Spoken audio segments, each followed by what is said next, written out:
Свети оче Кириле, доаѓаме од Македонија, земјата на љубовта. Со овие зборови пред гробот на просветителот во Рим, македонскиот архиепископ Стефан го почна молебенот за денот на светите браќа. Поголема парламентарна делегација беше примена од папата Бенедикт XVI. Останете верни на наследството кое го имате од Свети Кирил и Методи, двајцата апостоли на Евангелието, порача папата Бенедикт XVI, кој се одговора овој пат го прочита пред медиумите, оптимизам и пријателство, да го споделиме духовното богатство на кое вие сте наследници, како и со другите народи блиски по традиција и култура на вас. Со уверување во неговата почит, Бенедикт XVI го заврши обрекањето пред македонската делегација предводена од председателот на собранието Лјубиша Георгиевски, архиепископот на МПЦ господин Стефан и апостолскиот екзарх во Македонија Киро Стојанов. Поради јавното обраќање на Бенедикт XVI на јавената кратка тет-а-тет средба со спикерот Георгиевски не се оствари, но пред почетокот на аудиенцијата спикерот на папата му предочил, како што сам изјави, цитирам, папата е златниот клуч на Македонија кон Европа. За разлика од посетата на премиерот Груевски минатата година во декември, сега темата за спорот на МПЦ со СПЦ не беше отворена. Лјубиша Георгиевски имаше и тет-а-тет средба со државниот секретар на Ватикан кардиналот Бертони. Се надевам дека односите после овие знаковити промени, после овие знаци кои ни беа дадени недвосмислено, ќе одат на брза нагорна линија, тоа ќе ни треба.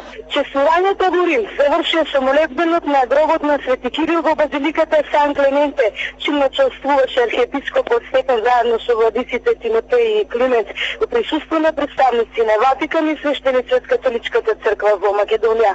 Дојдовме од земјата на љубовта и од крајот каде што е божествена убавина и безкрајна добрина, истакна во молебенот архиепископот Стефан и се заблагодари на Свети Кирил.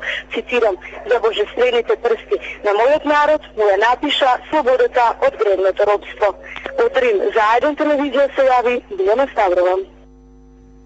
Во Македонија денот на светите браќа Кирил и Методи, основоположниците на словенската писменост, од оваа година е државен празник. Се делеа признанија, а студентите ги чека голема забава.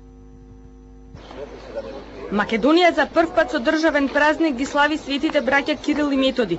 Централната манифестација е на Скопскиот универзитет кој го чествува својот патрон. Пред споменикот на светите браќа положија цвеќе делегации од универзитетите, владата, представници од политичкиот живот. Беше и министерот за образование Сулейман Рушити, кој за разлика од неговиот претходник дојде да се поклони пред основоположниците на словенската писменост. Јас ова го сметам како цивилизацијски акт, а не како политички. Сметам дека од историјата треба да повлечеме поуки за иднината. За епохалното дело на словенските просветители Кирил и Методи и ширењето на писменоста говореше и ректорот Мартиновски. Ширењето на писменоста меѓу словените беше нивно дело.